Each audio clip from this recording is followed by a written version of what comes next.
I'm also going to try and remind a few other people.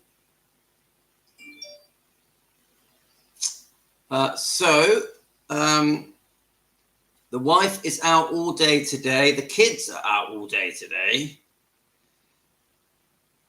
I've got a bit of a free day today. So I got a feeling I'm going to do a few lives today. Right, let's get onto the two chats. Remember, we have Defending Elvis Presley, the Facebook page. I'm just telling them that we're live. Oh, Elaine's able to get all the lives today. We always love it when Elaine joins in. Let's have a look. So there's two chats. There's a chat on my name, Louis Macready's. I've still got that disco in my head. Bully, bully. Right, let's have a look. Hi, Linda. We're still recovering from the disco. Of course, YouTube did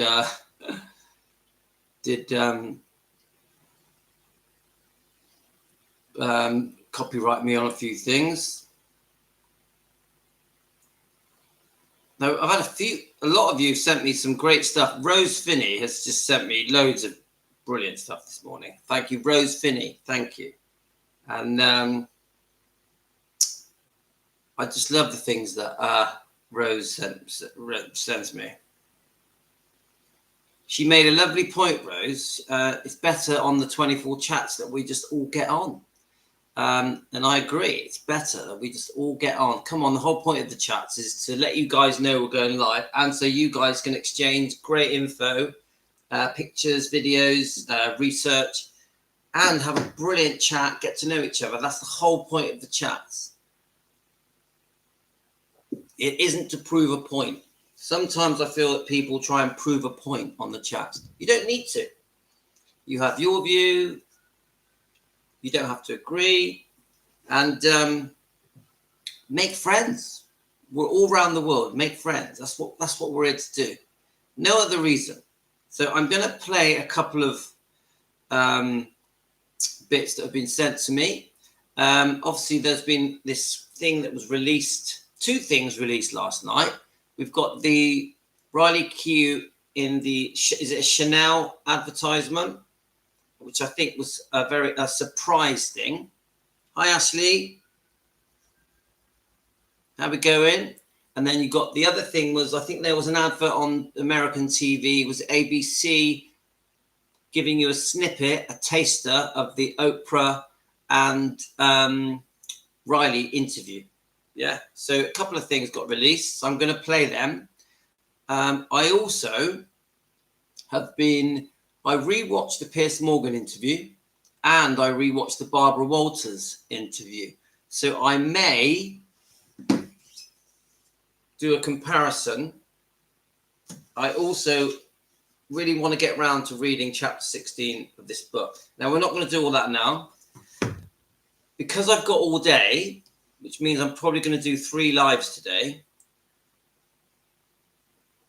I'm not going to rush. I'm going to take my time. All of you, get yourself a cup of tea, get yourself a coffee. We're going to be here a while. I think when my wife gets home to quickly get changed, could be a bit of noise in the background. But then she's off for the whole day today. She's going to Bath City. Have you heard of Bath City? A very famous city in the UK. So she's going with her brother and her mother is coming and she's having the kids after school so I am very free today. So yeah, got to get the coffees, Ashley, or tea. You guys probably think that I just live on tea and coffee all day. I don't. I have 2 coffees, 3 teas a day. That's it. I do not drink tea and coffee in the evening. So after 6 p.m, no tea, no coffee, and I never have sugar. So I'm going to put some more water in this so it lasts a little bit. Okay.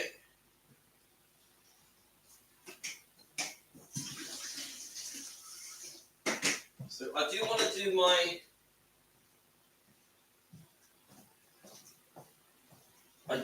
do so I'm going to just sit down a minute. I do want to do my weightlifting, my running, and walk the dogs twice today. So what I'll do in between my walks, my videos, my lives, I'm on here. I'm walking the dog. You know, I'm going to juggle between the two. I've also been trying to make some shorts. I promised Chrissa, CK, is it? Oh, I forget the name now. CCK Design. Oh, I forgot now. That I want to do some Barbara Walters shorts that are defending Elvis Presley. I want to do them actually. I did one. I'll show you it. It's very short, so it doesn't matter. I did redo it a little bit today, just so I could post it on my YouTube video. So just just so you know, guys, I know I've told you this a few times. I am reposting my lives on my video channel, so please don't get confused. They're not live. The ones on my video channel are not live. So yeah, well, I quickly put it together. Linda, I quickly put it together for Chrissa. But I do want to do some more shorts because I've sort of stopped doing them. I've quickly turned it into a bit of a wide here. So I'll just replay it to you. I think actually, now I've watched it back a few times, I think you can tell what I'm trying to say. Look, we want to defend Elvis. You know, what we're being told may not be true. We need to know the truth. I think that short did say that. And what I did notice I put it on TikTok. Let me just show you it on TikTok. And it had 1,540 views very quickly. Let me just show it to you. Defending Elvis Presley, fans want the truth. Can I just say one thing to you? What if everything you've ever heard about Elvis Presley isn't true? What if you've been misled, even lied to? Elvis went back to America, was released from the service. You stayed in Germany. When you were 15, he says, come live with me in Memphis. And your parents said, okay. Elvis controlled your looks, your clothes, your hair, your makeup. He controlled you totally. Is that accurate? Mm-hmm. I was definitely under a spell of what I thought was love. Please don't be fooled, guys. Priscilla was nearly 18 when she moved to America and nearly 22 when they first had sex. Watch Defending Elvis Presley, Fans Want the Truth, on YouTube, the live streams, and find out our truth. Thanks, guys. So that was on TikTok and it had 1,500 views. I mean, just to comment on that, it's every word that she says in that very short clip is a lie, in my opinion, for entertainment purposes. Just so you know, anything on this show that we're going to do now for the next hour is for entertainment purposes. And it's our opinions, yeah? So look, that has already had 85 hearts and has been shared 11 times. So, we posted it yesterday, so I'm going to start doing more of them.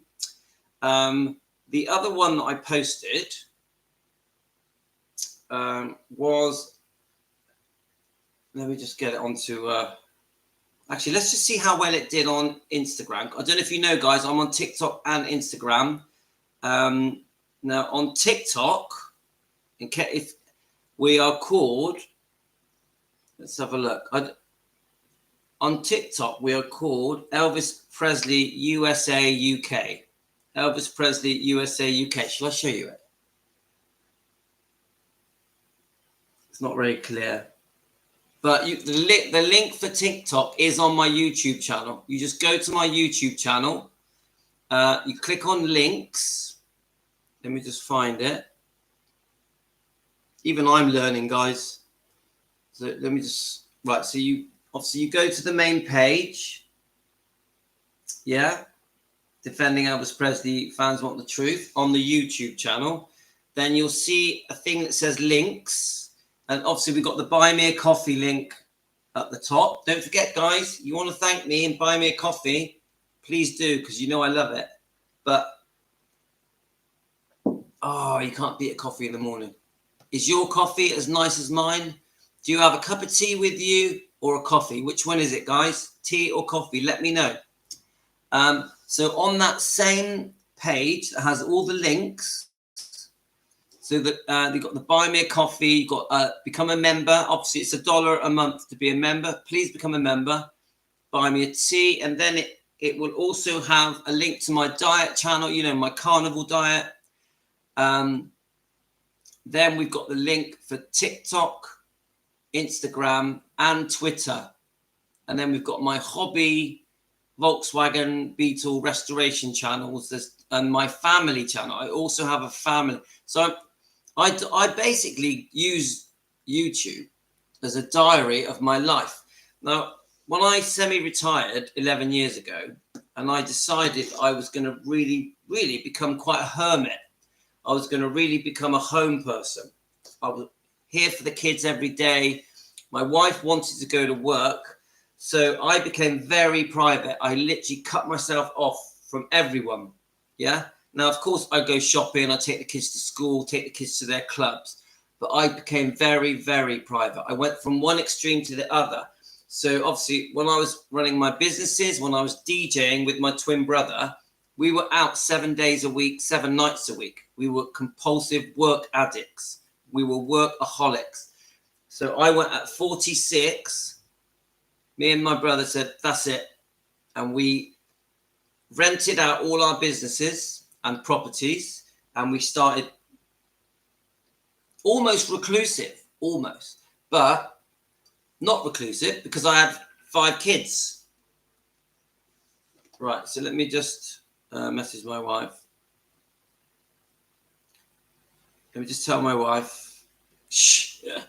So you get what I'm saying, guys. So because of it, I lived my life on YouTube. So I had my hobbies, obviously the Elvis hobby.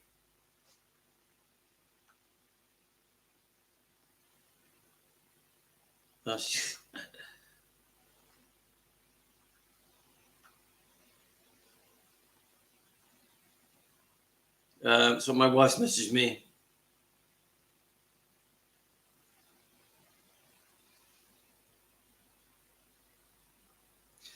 So she's funny. She's in a car park. She's forgotten the number plate of the car. So she needs the number plate. So she's ringing me to get the number plate of the car. Anyway, as I was saying, so the way I outed my life was through YouTube. Believe it or not, the Elvis channel was one of the last channels I created because I wanted a channel for my hobbies, for my family stuff. And I keep a diary of my day-to-day life, you know, our days out, our holidays. And then eventually I had this thing, I want to do some videos of Elvis. And then that has become what it is now, defending Elvis Presley. So let me just I'm going to play to you the video that I made this morning. I'm going to try and do 1 or 2 short videos a day. Try. Not as easy as it says. I tend to make them very early in the morning because I'm all groggy and sleepy and I can do it. But once I'm fully awake and alert, I use that time to do the live streams. So I'm going to play this video that I made this morning. Now, there's a few things we're going to talk about Riley just for a bit before we do move on to other topics. So let's just stick it in our little stand. Now, I've changed back to the old camera. This one does get a bit blurry, but I prefer the way it looks. Let's have a look. Morning, guys. We're all looking forward to the interview on October the 8th with Oprah Winfrey. So I did this morning. I wonder. Morning, guys. We're all looking forward to the interview on October the 8th with Oprah Winfrey and Riley Q. I wonder what will happen. Here's a little taster, guys. Elvis Presley's granddaughter, Riley Keough, sharing her plans for Graceland as the actress fulfills a promise to her mother, Lisa Marie Presley, to publish her memoir. Eva Pilgrim is here with that story. Good morning, Eva. Good morning. Riley Keough listened to tapes of her mother, Lisa Marie, that she recorded as she completed that memoir, saying it felt like she was with her, hearing her voice. The future of Graceland. Actress Riley Keough opening up about plans for her famous family's estate.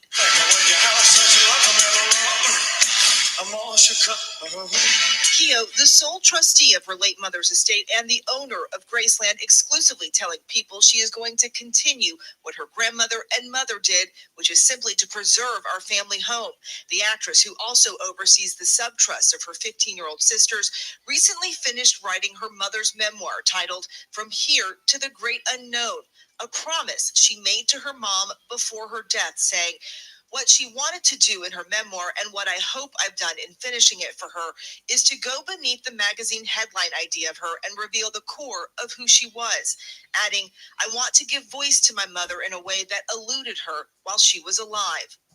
The memoir, a revelation of Lisa Marie Presley, penning about her father Elvis's love, struggling after his death, her romantic relationships, and motherhood.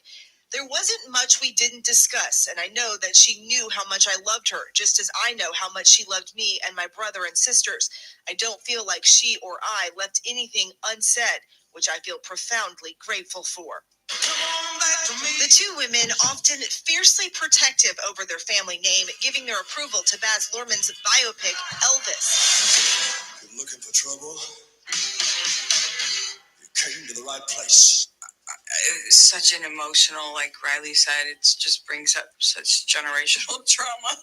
I mean, in a good way. To have him then make a film about my grandfather is very surreal and such an honor. Last year, Lisa Marie passed away at 54 of complications from bariatric surgery she had years prior. Keough's husband reading words she wrote about her mother at Lisa Marie's funeral. Thank you for showing me that love is the only thing that matters in this life. I hope I can love my daughter the way you loved me. Keough views the book as a gift for her family, saying not everyone has a book to read about their grandparents, and so much video and so many pictures. So, actually, Riley's husband, he seems lovely. I think she's really, caught a good one there. Seems like a good-hearted, caring guy. He protects her so much. So obviously we're all in anticipation of the book. Many of us here have already ordered it. Yeah.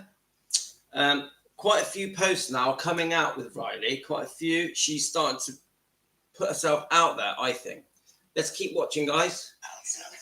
Keeping the legacy alive. Thank you, Eva. And to me, the big question is, will she defend Elvis Presley? Will she defend Lisa Marie Presley? I can't wait for this monumental, historical interview. It's about to take place around the world. Here at Defending Elvis Presley, we just want the truth. Here's a little clip of something quite interesting, a little snippet of what will come. Thanks, guys. So, the thing that I think, when I'm watching that, I mean, they are literally, they must have sold an absolute ton of those books, yeah? Because anyone I speak to, I bought it, I got it, it's on order, it's coming, yeah? They must have sold, I bet they've sold millions of books already, even though no one's held one. I think Oprah's held one. Yeah, so Riley is stepping up now. I'm well chuffed she's involved, Elvis Evolution, and Joel, that starts in London next year. That Elvis Evolution thing seems amazing. I'm going to look it up. It's funny for me because I can't really go anywhere because of the kids. There's so many things. My wife keeps them busy. They're all in clubs. Obviously, my wife, even though she's not well at the moment, she wants to work. She's like, I have a very busy wife. Very busy. Nothing stopping her. Yeah. So I can't really go anywhere. But we are going to Plymouth to see an Elvis singer. I think it's Dean Z, I think. I just need to remind, I think we're going in a few weeks. So do any of you know about that? I'm pretty sure it's Dean Z, I think. I just need to ask her. She'll know.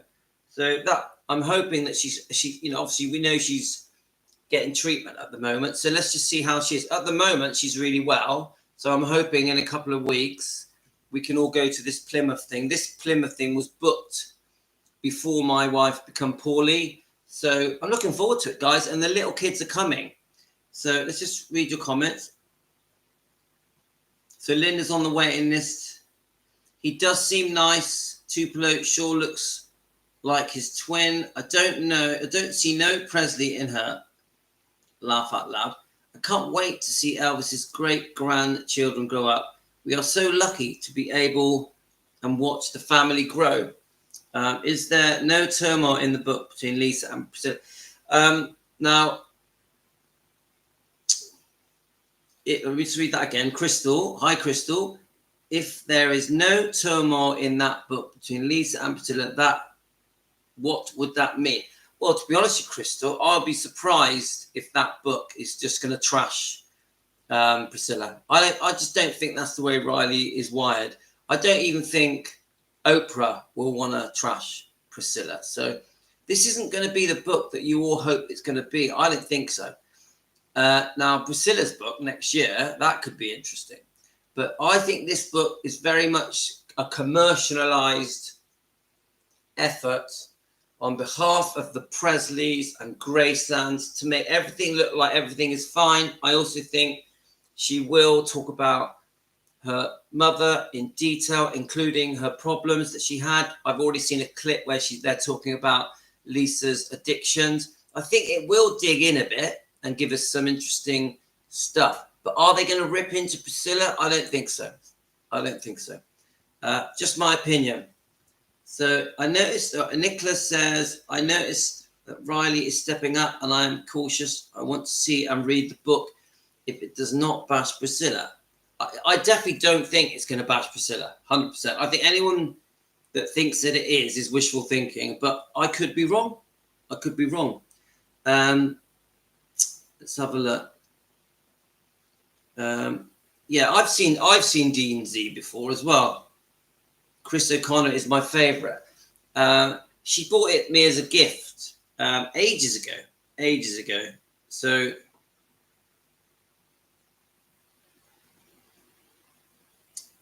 I just don't think it's going to bash Priscilla. I'm just quickly reading your comments. The book will not.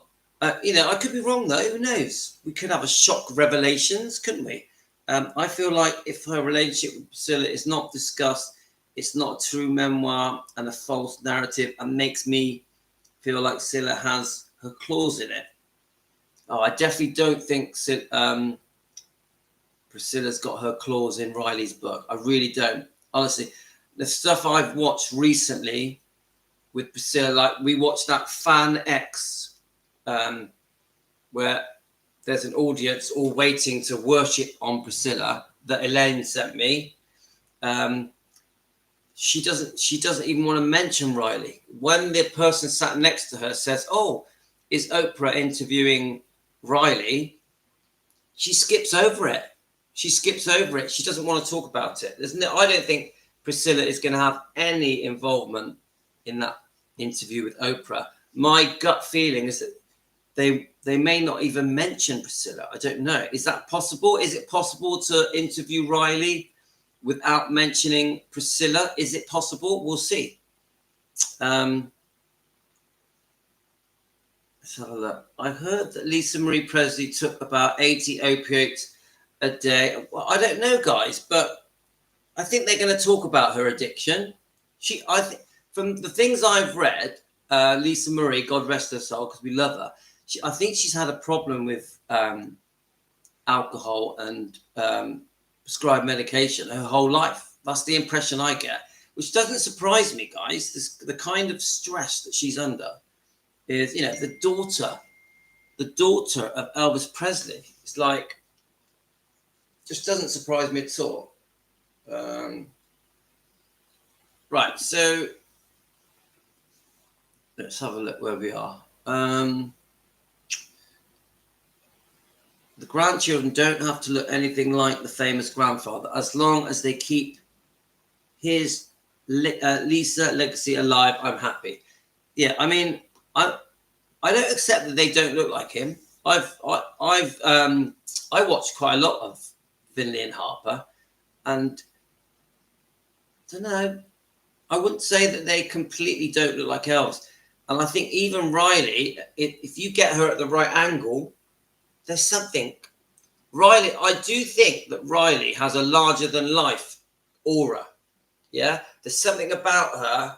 She does have this electricity that oozes from her. Do any of you not get that? Do any of you not think that? Let me just play the last bit of this clip, and then we'll look at Riley. Take care. Oh my gosh!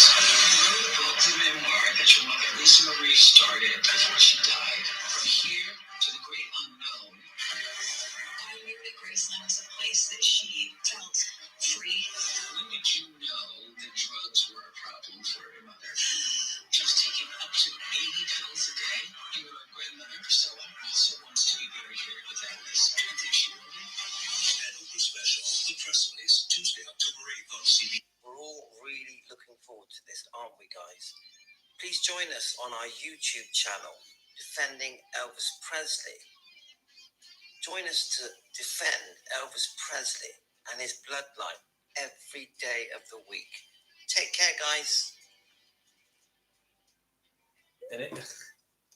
Guys, it is every day of the week as well. And do you know what? I realised something the other day. Our channel, that I'm very proud that we are together with Team Elvis, are the only YouTube channel that actually defends Elvis every day of the week. Every day of the week. I don't think I've missed a day of defending Elvis with you guys, with Team Elvis, for 5 months. I only realised that the other day. I'm like, because most channels, don't they do it like every Friday, every Saturday, once a week? So I'm proud of that. I'm proud that we do it together daily. Right. I'm just boasting now. I'm being big-headed now. But are there any other channels that defend Elvis every day? I'm surprised you guys ain't bored of me. Right. Now, remember, I've got all day today. I'm not rushing. I'm going to take my time. We're going to have a nice long live with our cup of tea, with our coffee. Now, let's get this. Let's have a look. So we've got this. I'm not going to play the whole of it because I'm not going to play the whole of it because let me pause it. I'm trying to pause it down because I don't want to be copyrighted. Are you ready? This is Riley. Let's go. Come on, give me some volume. If you will, a picture of you and I engaged in a kiss. The sweat of your body covers me. Can you, my darling, can you picture this? If you can, a courtyard, an ocean of violets in blue.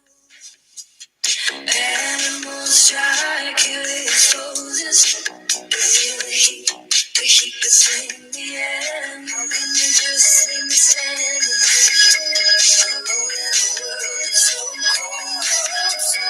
Maybe I'm just too demanding. Maybe I'm just like my father, too bold. Maybe you're just like my mother. She's never satisfied. So why do we scream at each other? This is what it sounds like when the doves cry.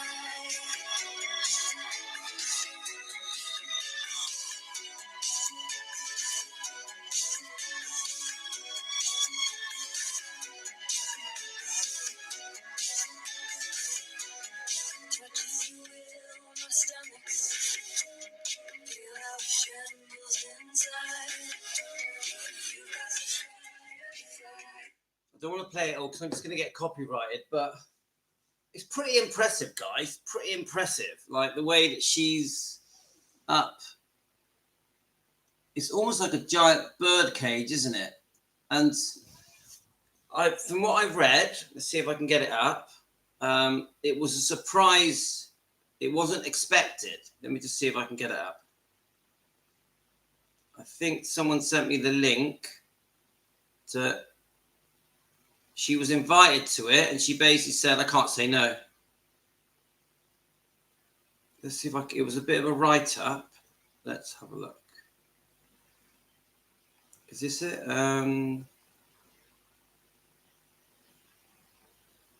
No, where is it? Someone sent it me. It might have been Rose. It's actually, there's a bit of a pre-story to how she got asked. Is this it?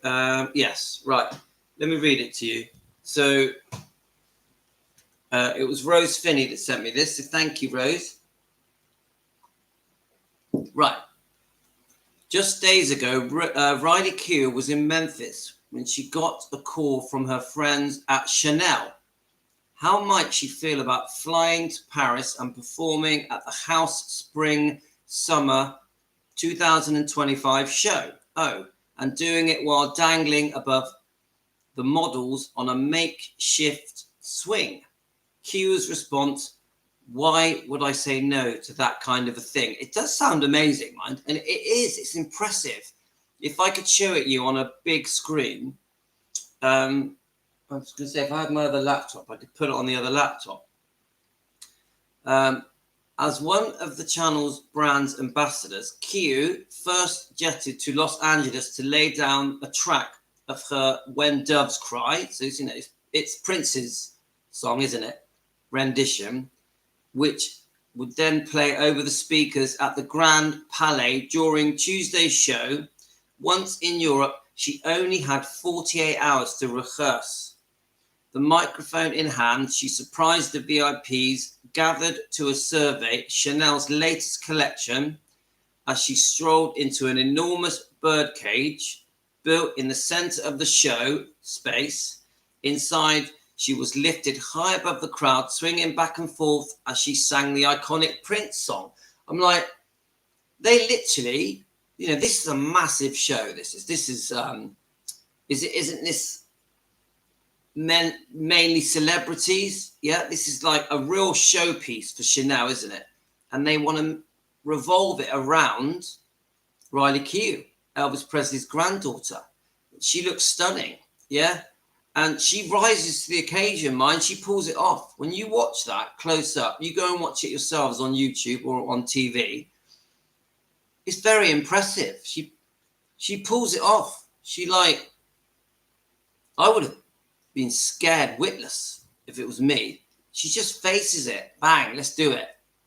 The performance was a homage to a classic 90s Chanel ad starring Vanessa Paradis. I didn't know that. In which the French singer and model herself swung from a trapeze inside a birdcage. See, I didn't know that, guys. As the model strutted beneath her for her finale, Keough says it was an honor to be part of that moment. And then there's just some pictures, yeah, of just very, very impressive, guys. Very impressive, yeah. And it's funny because let me just go through them. So my wife's just pulled up, so she knows I'm live, so she'll probably hover behind me.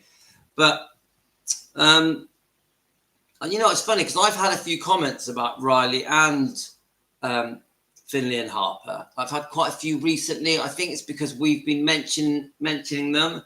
And I tell you now, there is a bit of a backlash. You do get the people that are saying, oh, you know, Michael Lockwood's the twins' dad. So they're not proper Presleys. They don't have a proper bloodline. They do get a bit of hate. And even Riley Keough, people are upset that Riley has tried to keep things friendly with Priscilla. They're upset with the things that Riley agreed to when they fell out after Lisa Marie, her mother, died. Obviously, the $1 million, the spousal payments, not spousal, sorry. No, not spousal. The the money she's getting paid every year as advisor to Graceland, isn't she? And then obviously be allowed to be buried meditation garden and the $400,000 legal fee. So people are like annoyed at Riley. They feel that, I mean, I actually do believe, in my opinion, that Riley has been a bit soft. But at the same time, I do think, oh my God, Riley's been through hell. She's lost her mother. She's lost her brother. She's had all these problems with Graceland. She's had, obviously, the big argument with Priscilla. So, you know, they've been through a lot. Riley and the twins have been through hell. So when I'm being critical and I'm calling Riley a bit soft on Priscilla, I'm also like aware that she's gone through hell. Still going through hell. Because there are still legal problems, aren't there? And Priscilla is still going on with other lawsuits and legal issues, so which do have a knock-on effect. And one of my videos I posted was that, is Priscilla Presley locked out of Graceland? I did a part 1 and a part 2.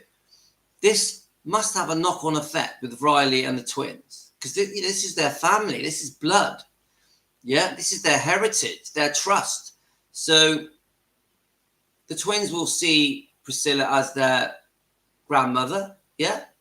Obviously, Riley as their sister. So they want to stick together. They want the public to feel that they're still united and they want to show a good face. Elvis was the same, always wanted to give out the best image that he could. Even when things were going wrong with Priscilla, still trying to put that front on, which is why they had that fake couple of years after 1968 until she met Mike Stone and ran off with him. So it didn't matter to Elvis, his image, how the public saw him. So, and I think Riley's doing a bit of that. She's trying to save a bit of face for the family, including Priscilla. So I understand that you guys have very passionate views. Now, I also understand that people that really just can't stand Priscilla, and the people that don't like Priscilla really stand out. They really stand out. And that's completely their rights. Yeah, many people can't stand it. I'm not like that. I'm like, I want to defend Elvis. Now, I know that the way to defend Elvis is to expose the lies. That's why this morning I spent the whole morning watching Piers Morgan's interview and Barbara Walters' interview. And I was comparing the two. Yeah. And I tell you what, it's very, very interesting. And I was going to go through it with you guys. How you listen to the questioning from Barbara Walters. Yeah. And it's horrific. You know, the questioning is horrible. That Barbara Walters has completely got it in for Elvis. Completely got it in for Elvis. And she should be ashamed of herself for ever doing that interview, because it was cruel to Elvis. But then you see the replies that Priscilla gives. She's got it in for Elvis as well. Yeah. So there's a slight difference. Priscilla is trying to be a little bit careful with her replies. This is in the Barbara Walters interview, so that she doesn't completely create hate from the fans. Because I believe that back then, in 1985, I think that might have been,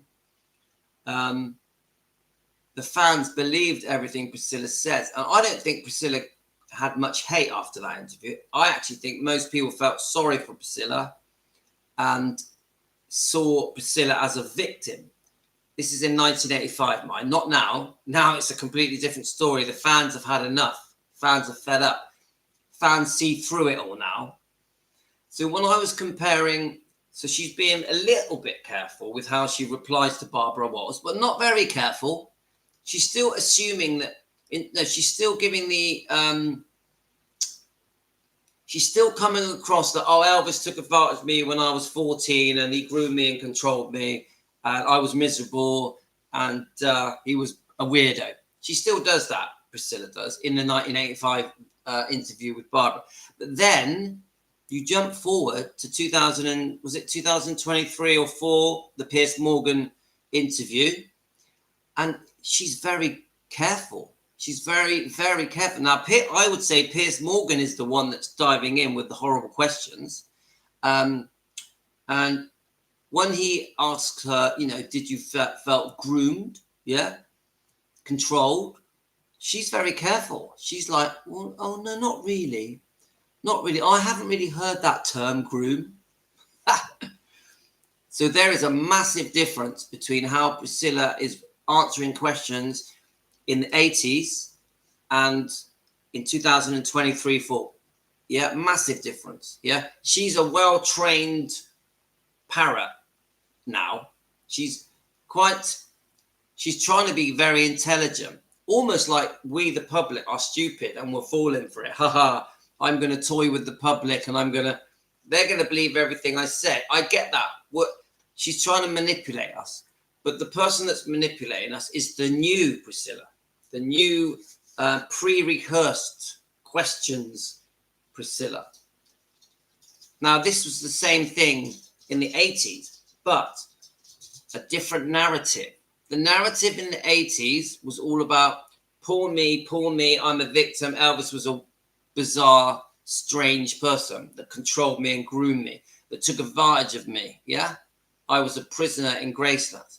The new Priscilla doesn't say that. The new Priscilla is like, oh, he's so talented. I still love him. He means the world to me. I miss him so much. How can I say it? I have to preserve his legacy. I have to honor him. And then any negative questions that are thrown at her by the interviewers. Now, I've said to you a million times, the interviewers do the damage because they come out with the horrible questions that make him look bad. And she just smiles and nods with small answers, short answers. Now, I think she's very careful how she answers the questions because she doesn't want to create more hate from the Elvis fans that can see through it all. Yeah? See, we get what I'm saying, guys? It's things have changed. There is a new Priscilla. We've got Priscilla of the 80s. Even if you see interviews of Priscilla in the 90s, she's quite, I'm with Marco Garibaldi and we've got Navarone. I'm a businesswoman. This is my office. I've got no pictures of Elvis up in this room because that just wouldn't be fair to Marco. It wouldn't be fair to my son Navarone. So she becomes like this businesswoman. She's got short hair and she's look, I'm getting on with my life. Elvis is like in my past, Yeah. Have we seen those interviews?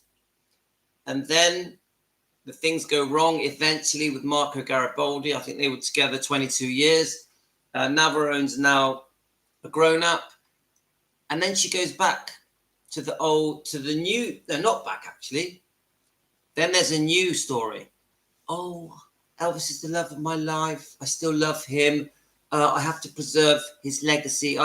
I'm running Gracelands, with Elvis Presley Enterprises and Jack Sodden and Joel Weishampfer. And there's this new Priscilla who tries to be Elvis's wife, Elvis's widow. She tries to tell this new story. I am still married to Elvis. I still love him. I never stopped loving him. I've had no other boyfriends. Yeah, it's always just been me and Elvis. And she has rubbed out all the other boyfriends. Now, could you imagine, guys, if you were one of Priscilla's ex-boyfriends? You imagine it, guys. There's quite a few, at least 20. I could go through a whole list of them. It's all there, easy to find on Google or YouTube, all the different boyfriends she's had. Could you imagine how they feel? Oh, Elvis is the love of my life. She talks about her life like she's never had any boyfriend.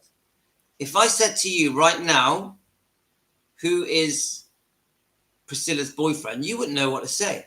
Come on, seriously, guys, I put it to you. Who is Priscilla's boyfriend right now? Put it to you. You answer me. Let's see what happens.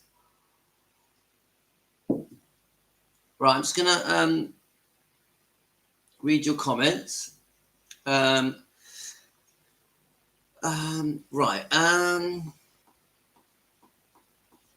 Let's just read the last few. Let's have a look. since I did the post on Graceland last night, it's been on my mind again because I be booking my flights to Memphis in the next couple of months, and I'm going next year. Lucky you, Elaine. Pat, it bothers me how she can go on social media and say how proud she is with her son and loves him so much, but she has never said it about Lisa. Pat, I get it that it bothers you. It bothers the fans, but it is her son. We're not getting away from that. Whatever we think of Navarone, I think Navarone is a very damaged person. I think he was damaged as a boy. So I see that side of things. What happened to Navarone when he was a child to make him so damaged? The guy needs help, yeah? So I don't hate on Navarone. I think what happened to him? He's a drug addict. He's obviously got a screw loose. Yeah? There's something not right, in my opinion, for entertainment purposes. Who caused that? How did it happen? This is how I see Navarone. Almost like he didn't have a choice. Once the drugs got him, he's beyond help, isn't he? Yeah? Almost beyond help. Elaine, you want to take a lot of pictures and share it with us? Have a look. We don't need Priscilla saying anything to remember Elvis. Are you all right? You sorted then, yeah? Yeah. Okay.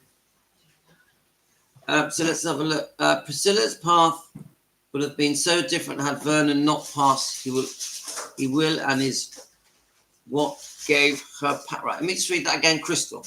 Priscilla's path would have been so different had Vernon not passed. He will and is what gave her power. Oh, I see what you mean. Yeah, but, you know, he was very elderly, guys. At some point, they were going to look to Priscilla because she was Lisa Marie's mother. So she was going to get at least joint trustee, I would say. In the end, they decided to make her the trustee on behalf of Lisa Marie. I know the banks are involved as well. She was always going to become one of the trustees of Graceland. They almost didn't have a choice. Obviously, we know about the lien, the charge that was placed on Graceland, the deed of trust that was created to give this charge, this lien, this debt that Elvis couldn't pay because of the second divorce settlement. So she was always going to get that almighty power of Graceland. It was going her way. Yeah. So let's keep going. I think her next book will be The Deal Breaker with a lot of fans. If she puts things right, then all good. She has to be very careful now what she says so she can be buried at Graceland. Yeah. I mean, I'll be honest with you guys. I don't think she's going to get buried at Graceland. I really don't. I think Joe Weishankar, now this is only my opinion. Let me just go back to that jumped up. This is only my opinion. I'm just a fan at home, guys, in my kitchen. Yeah? What do I know? I'm no expert. Plenty of you know a lot more than me. Yeah? But my gut feeling is Joe Weishankar ain't having her in Graceland in the meditation garden. He wants her out. I think the Priscilla film by Sofia Coppola was a step too far. It wouldn't even surprise me if even Jack Sodden was falling out with her. And they were like that, weren't they? Yeah? And actually, I'll take it a step further. This is just my common sense, my opinion. It wouldn't surprise me if even her and Jerry Schilling have fallen out. What do you reckon, guys? Would not surprise me. Because I think Priscilla's taken things too far. Even now, the way that she's going around the world parading herself for these personal appearances and these autograph signings, and she's definitely distancing herself from everyone that's around the Elvis world, isn't she? Yeah? All of her actions now are about the Priscilla fans. Do you agree? She has a massive following of Priscilla fans, and in my opinion, have been brainwashed by this fake fairy tale. Yeah? She has a massive following of Priscilla fans that still believe in this romance. Yeah? They believe in that. They're in a time warp. They're in a time warp. They still believe they fell in love in Germany in 1959 and they were in love until the day Elvis died. Priscilla fans. No offense, guys. You need to do so. If you're a Priscilla fan, you need to do some research, because you're going to find out some very interesting details that make you realize there was no romance. There was no romance. The whole thing was fake, in my opinion. The whole thing. Even in the good times, things were not right. Things were seriously wrong, even when you think they were like all cuddled up, deeply in love. I don't think so, guys. I don't think so. But I'm no Priscilla hater. I don't hate Priscilla. I don't have hate in me. We're not trying to create hate. I want to defend Elvis. We defend Elvis by exposing the liars. And Priscilla isn't the only one, in my opinion, that is telling lies. There's lots of people telling lies here. There's also a lot of, I think, partnerships that are involved in twisting the truth. Jerry and Priscilla, in my opinion, I know that many of you are Jerry Schilling fans, yeah? But in my opinion, there's wrongdoing between Jerry and Priscilla, and that's been happening for over 40 years. This is just my opinion, guys, for entertainment purposes. I also think Joe Esposito, quite a few of the things that I've been learning about Joe makes me think he was in cahoots with Priscilla. So what I'm trying to say about Priscilla, in my opinion, is that she has had these partnerships with many different people, and it's all been money-led. The reason these people have gone along with it for all these years, 40 years, was because of money. It was in their interest to go with Priscilla, to side with Priscilla. I watched the Joe Esposito interview, I think this morning. It was only a short clip. And he goes out of his way to praise Priscilla. He really does. Let me see if it's on there. Let's have a look. I watched it this morning, just so you guys know I'm not waffling. And also, he praises Colonel Tom Parker. Yeah? Now, this is part of a pattern that I've noticed.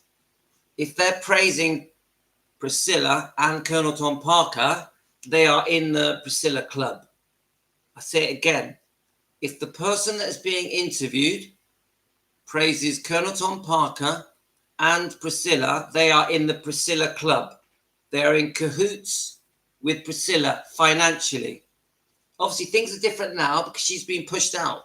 I'm on about until she was pushed out of Gracelands by Joel Weishanker and the crew. This is what I've noticed. Let me see if I can find I was watching this documentary. Here we go. The show, after the show. 4 concerts at Madison Square Garden. Let me just see if I can. I found the documentary is called Joe Esposito Talks About His Friends. Yeah? Now watch. Myself, my wife Joan, and George Klein. I'll just play a little bit of it, yeah? U.S. Potomac. Hang on, let me just get to the wedding. The press wouldn't find out. We wanted the Colonel to set it up, and Marty and I were to work with the Colonel, Marty Lacker and myself. 21.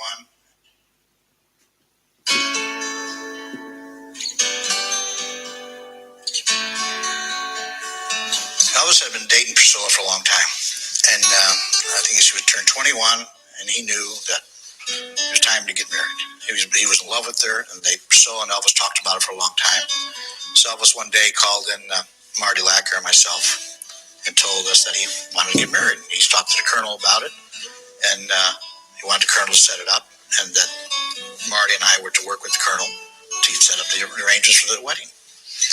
And but it was even more exciting that when Elvis asked us to be co-best men. I mean, that was a very big honor for me. I mean, to realize I was going to be one of the best men at Elvis Presley's wedding. I mean, we were friends and employees second. It was great. I mean, I was only around for a few years, you know, and so we made arrangements. Colonel wanted to do it in Las Vegas. He figured that's the best place to go because you don't have to wait for a marriage license for 3 days like you do in California. The press wouldn't find out about it. So we started making arrangements, and the best idea we had was to go to Palm Springs. The rumors are getting around now that Elvis was going to get married. I don't know. I have no idea how those things happen in Hollywood. But started getting Rona Barrett heard about it, and a lot of different press started her. So we all go to Palm Springs. We fake them off. Go to Palm Springs, invite Elvis' family, immediate his father and his stepmother and the kids and all that come to Palm Springs, and Priscilla's family. So we coordinated everything. So Elvis's family, Priscilla's family all met in Palm Springs, the house there. We put them in different hotels. And the plan was late in the evening to sneak over to Vegas. Had a charter plane for the family and friends, and then there was a Learjet that took Elvis, Priscilla, myself, my wife Joan, and George Klein. We went earlier. Went out the back way of the house in Palm Springs. Went out to, had a couple cars waiting for us. Took us right to the airport. Got on the Learjet and flew right to Las Vegas. And had a car waiting there. A colonel was a very good friend of Milton Prell, which owned the Latin Hotel at the time. They picked us up, took us right downtown to the City Hall, Las Vegas. Went up there, got the marriage license. Priscilla and Elvis and signed what we had to do, and I signed as a witness, and so did Marty as a witness on the marriage license. Went back to the hotel, and the rest of the family showed up. We just started getting dressed, and got our tuxedos on, and so it was about, I think it was about 10 o'clock, 10:30 or something like that. We all go to Milton Prell's suite. That's where the wedding was set up. In Las Vegas, it's wedding bells for the man who practically invented rock and roll, Elvis Presley, and Priscilla Beaulieu, a friend of 8 years standing. The 32-year-old Mississippi boy who started a new style of singing gives his bride a 20-carat diamond ring. Now more a movie than a recording star, Elvis met Priscilla when he was a GI in Germany, and she, the daughter of a lieutenant colonel, was a high school girl. It's the first marriage for both. When Priscilla walked into the room, she was so beautiful and stunning. I mean, it sort of took your breath away. She was absolutely wonderful, and she was very, very nervous. You could see it, much more nervous than Elvis was. And Elvis had a great smile on his face, and you could see how much they loved each other. And it was just a wonderful feeling to know there's two happy people here. During the ceremony, it was very intimate. There was only a few people. Let me just stop there for a second. Now, so do you get, if you listen to that, yeah, it's very clear that Joe really likes Priscilla, really likes to say how in love they were, and how happy they were, and it was the happiest time of their life. Now, this is exactly why I think Priscilla had partnerships with different people, definitely with Joe Esposito, definitely with Jerry Schilling. Are there any others that you think Priscilla was like that with? Yeah, in bed with, not literally, but you get my point. Now, I understand why these people wanted to keep in there with Priscilla, because once she was given the reins of Graceland, yeah, almighty control, almighty power, the queen of Graceland, once she had that, they had to, guys. Everyone had to bow down to Priscilla. Anyone that wanted to make a living, have a job, write a book, do a biography, a documentary, any way of making money using the Elvis name, yeah, went through Priscilla. Anyone. Obviously, things changed once they sold Elvis, 85% of Elvis Presley Enterprises, and once the lease was sold to Elvis Presley Enterprises, things changed a bit. She still was very powerful because she still was the main trustee on, of Gracelands. So my point I'm trying to say to you guys is, when I see someone getting interviewed, any of the Memphis Mafia, and they praise Priscilla, they praise Colonel Tom Parker, some of them even defending Dr. Nick, I'm like, you're in cahoots with Priscilla. Do any of you agree with that? There's money being changed. There's money being transacted. There's backhanders, cash. Yeah? Because the way that he constantly praises Priscilla through that short clip is like he was told to. It's like, you can do your documentary, biography, call it whatever you want, but you better say this, you better say that. We were in love. We were deeply in love. We were really happy. It was the best time of our lives. Do any of you agree? Let's see what your comment is.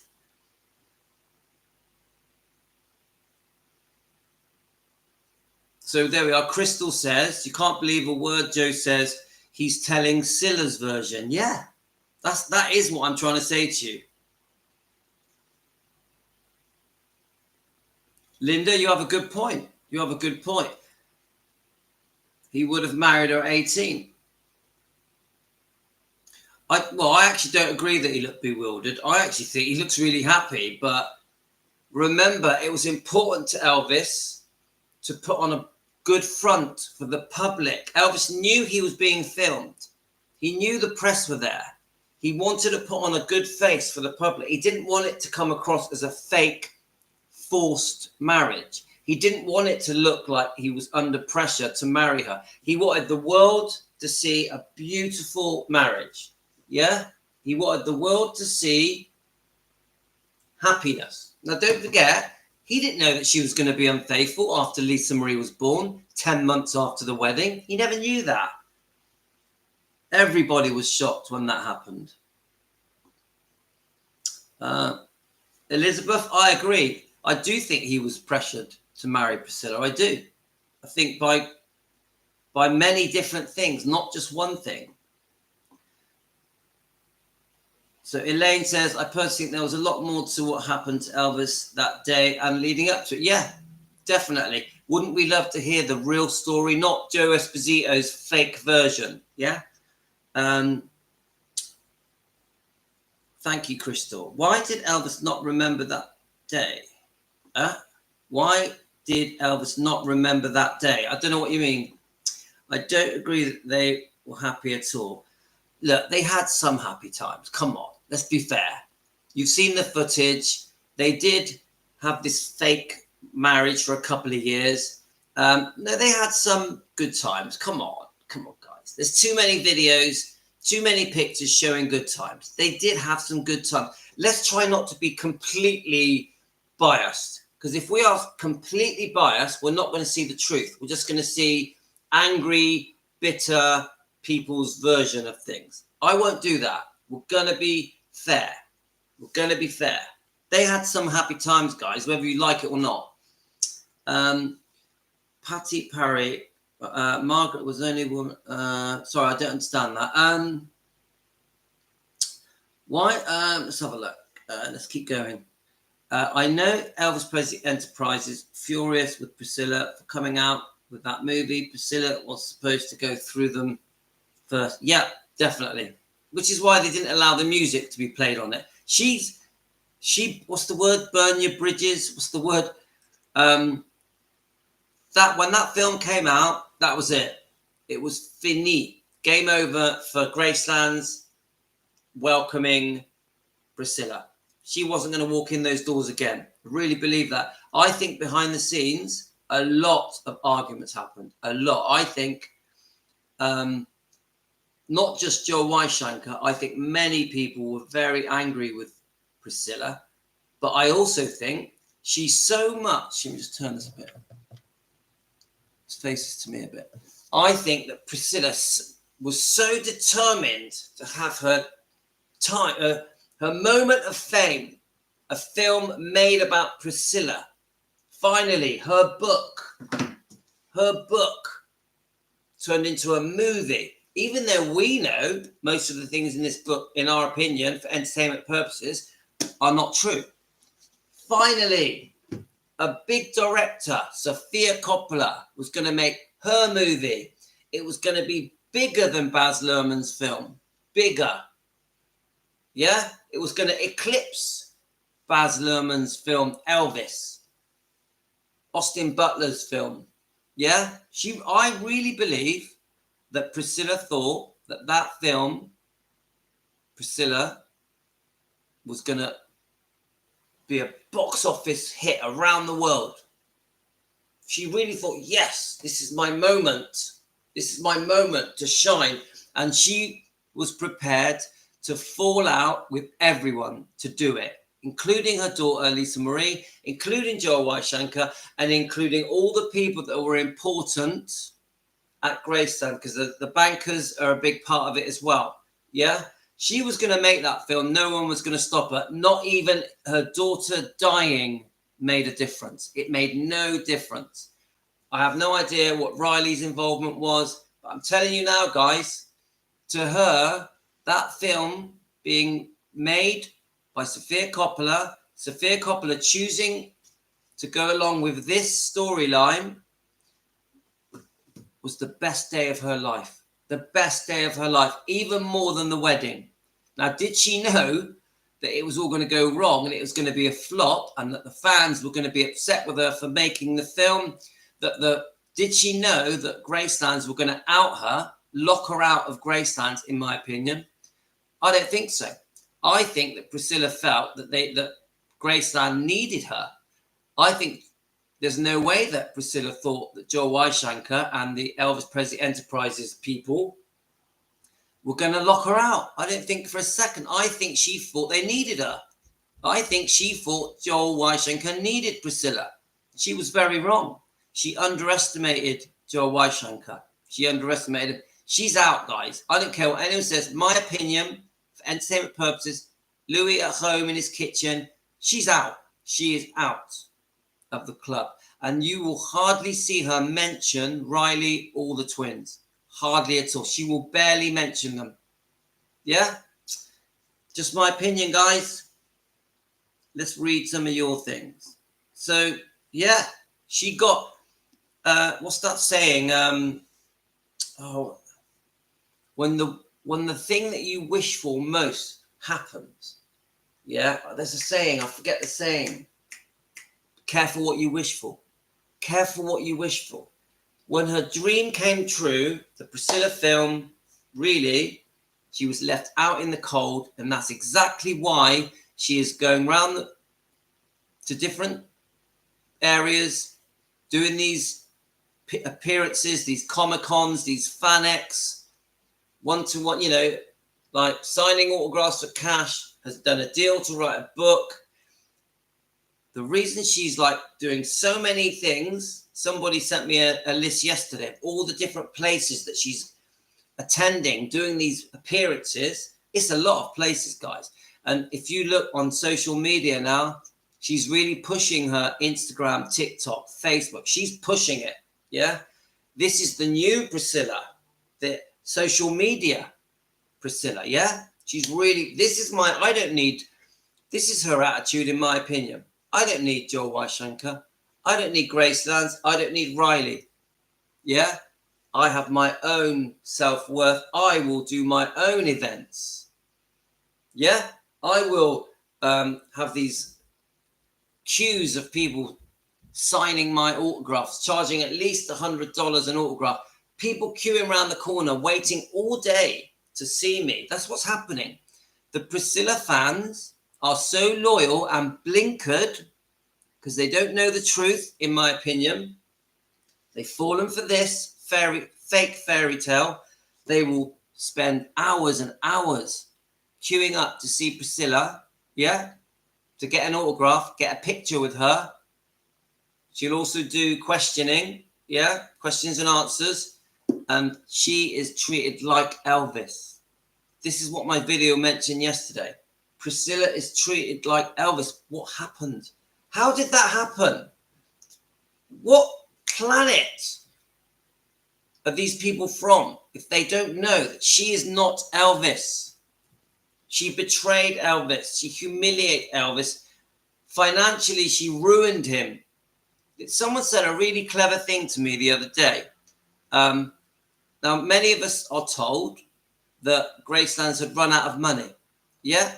Now, listen to this, guys. This is a good point. Someone said this to me in a comment. Gracelands ran out of money. After Elvis died, it was realized that the money was gone. Yeah? Only $500,000 left. Even Priscilla has said it in an interview more than one, many times. Many times, Priscilla has said once Elvis died, there was no money left. They were considering selling Gracelands, which is, I think, is rubbish. How many times have you heard it? But I say this to you guys. If that's true, why had Gracelands run out of money? Why? Come on, think about it, guys. And I'll tell you why. Because the amount of money, in my opinion, for entertainment purposes, that was being handed to Priscilla in the second divorce settlement was the reason that Elvis had run out of money. I repeat, the reason there was no money left when Elvis died was because Priscilla had it all. So she's there sitting on a platform saying, I saved Graceland's. Graceland's has run out of money. I had this great idea to create a living museum, which we know is not true. Yeah. What she should, it's almost laughable. What she should say, in my opinion, is, oh, Elvis gave me all his money.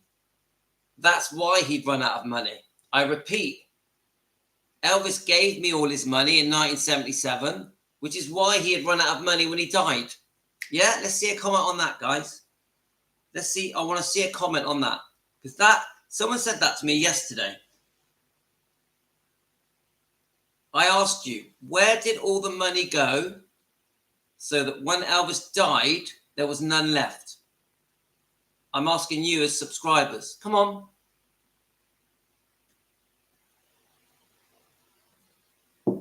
Linda says it. Thank you, Linda. He was broke because Priscilla had it all. Priscilla took all the money. This is why Colonel Tom Parker felt forced to sell the recording rights, pre-1973 recording rights, because he was trying to create money to give to Priscilla and himself, of course, because he's greedy as well. Right. Lisa, it costs boo because for publicity to run advertising to television alone, let alone all the rest of the logo items. Let's have a look. Sue, in her back pocket. She has the same story as Graceland's with Elvis. I bought them both down and built them back up. Everyone owes me. Yeah. Crystal. Yeah. So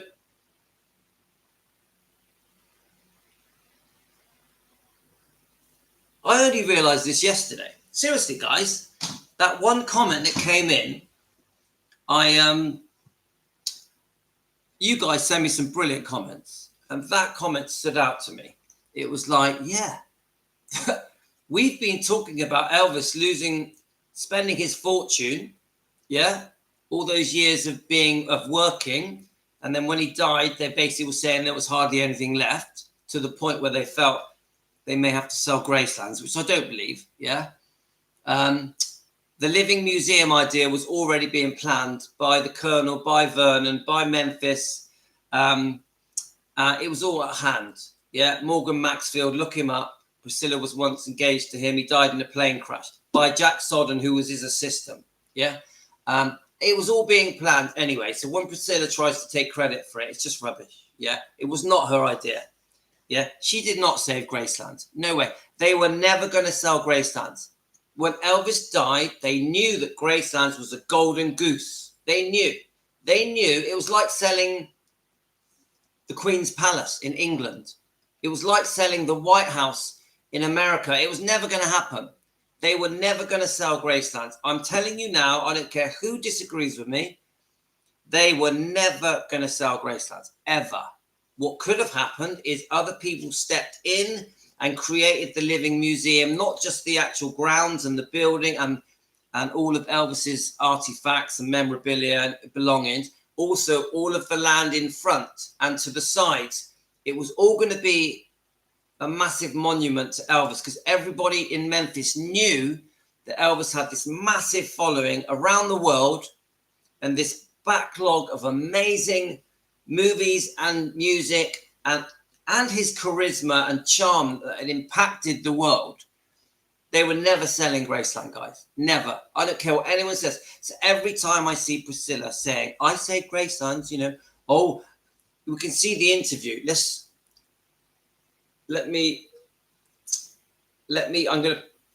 I want to play this last couple of minutes of the wedding just to show you guys that Joe Esposito, in my opinion, is in Priscilla's pocket. In my opinion, Joe Esposito is in Priscilla's pocket. Let's just play the last bit of this. Then we're going to find a clip of Priscilla saying that she saved Graceland. In there. very small. The judge giving the ceremony was very somber. It was very nice. During the ceremony, my feelings were, I was happy to see the two of them so happy. It really was. They're a beautiful couple. I mean, they're two, Priscilla's so gorgeous, so is Elvis. And these two nice, fun-loving people. It was very exciting. I mean, as far as feelings going, I was excited to be there. I was excited to be part of it. And to realize how my life had changed since before I went in the Army because of meeting this man. And I felt very honored that I was there right at this time.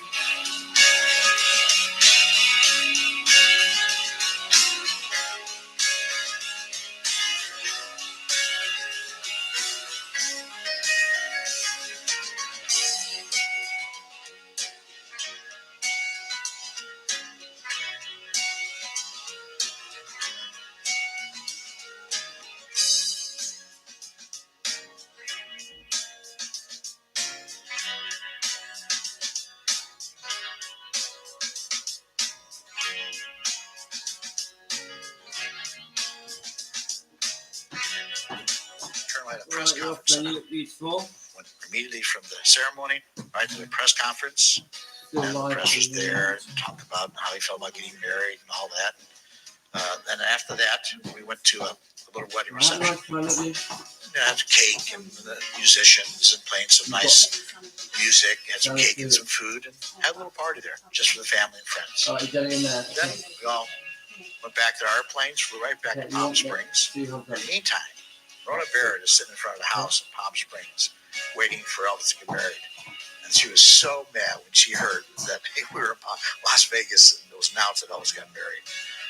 It was great because we fooled the press and Elvis always knew that. He liked to have his own privacy and it worked. All right, bye.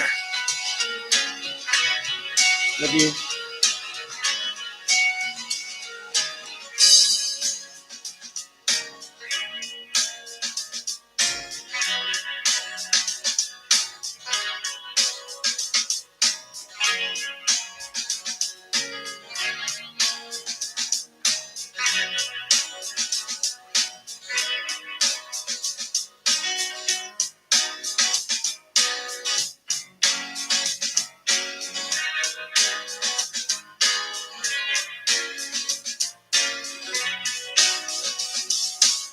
So we got back to Palm Springs. We all sat and relaxed. It was over with. It was a beautiful day. We were sitting outside in the sun around the deck, Priscilla and Elvis and me and everybody else part of the family and Vernon and Priscilla's family.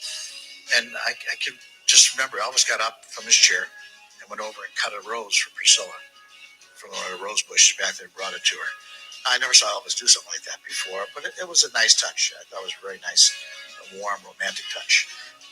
We had a nice dinner. The maids were there. They cooked a nice dinner for all of us. We all sat around, talked. It was relaxed, wonderful. And then called it a night. And then we only stayed there a couple of days. Then we went back to Memphis. And Elvis really had his honeymoon in Memphis at the ranch. He had a ranch in Mississippi at the time. And that's where he spent his honeymoon. That's that. That's that. We might play the next section as well. The next section is called Vacations.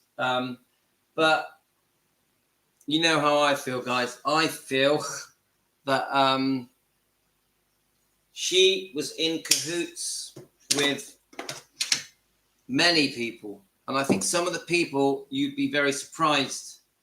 You'd be very surprised who they were. Now, I don't agree with what other people say about the footage. Elvis looks great. Priscilla looks great. They look happy. Now, do we know what was going on behind the scenes in Elvis's mind?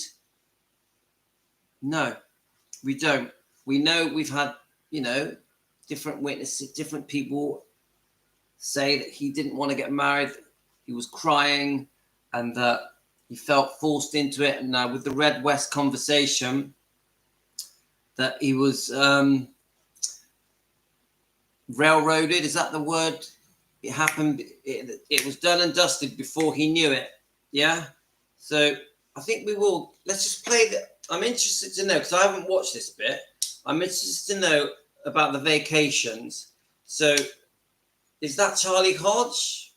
Let's just see. I want to watch a little bit and we'll comment as we go.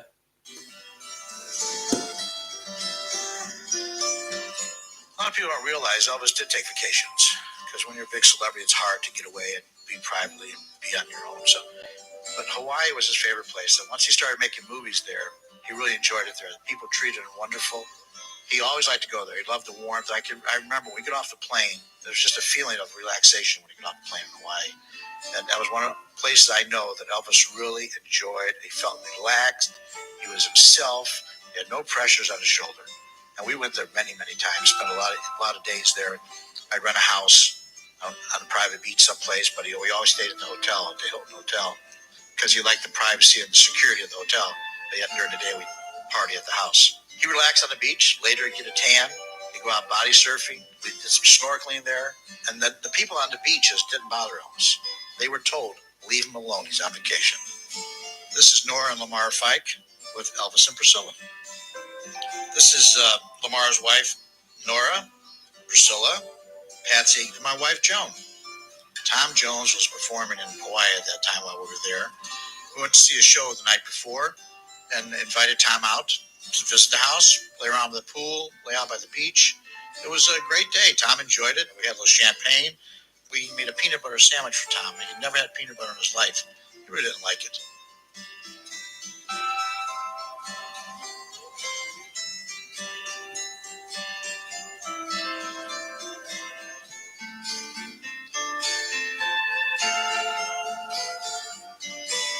This press conference in Hawaii was there for Elvis to announce the charity concert for the USS Arizona Memorial. He was putting on this concert to help raise money for the Navy.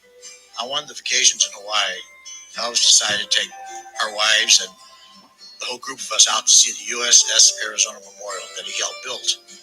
This was the first time he'd seen it after he put on the concert in Hawaii. The Admiral's yacht picked us up, took us out there, showed us around. Right, let me just pause this. Nice. Right, so you get the idea, guys. It's that whole documentary. I don't know what year it was done. Let's see if it says the year. Do any of you know the year of that documentary? My guess is that it's quite a while ago, maybe 20 years ago. Does that sound about right to you?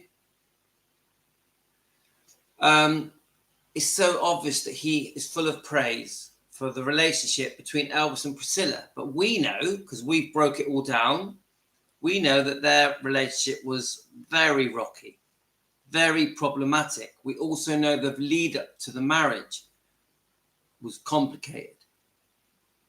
After the marriage, after the birth of Lisa Marie, we know about the unfaithfulness. We also know about the divorce settlements. We also know how she went on to treat Elvis after the divorce with Mike Stone. So we know things aren't all rosy like Joe Esposito. Now remember, all these people that are still trying to make money through Priscilla, through Graceland, through Elvis Presley Enterprises, they're all having to please Priscilla. They're having to keep her on side. That gave her a lot of power. You better all keep me happy and say the things that I want. Otherwise, I'm not going to give you permission to do it, and I won't allow you to make money off the Elvis Presley name unless I get my pound of flesh, my cut. I really think that, guys. And this went on for decades and decades and decades. And this is why you see so many different people really in Priscilla's pocket. That's just my opinion, guys. So what I've been doing, I don't know if you've noticed, I've been going through all the old comments on the YouTube shorts. I don't know if you know, I do videos and shorts on my YouTube channel. And I thought, do you know what I'm going to do? I'm going to start reading the old comments just to get a feel for what you guys think of everything. So all of the shorts. Now remember, there's thousands, yeah? I could literally do that. There are thousands. And I just thought, I'm just going to read a few and maybe play a few. So let's just read a couple of your comments first.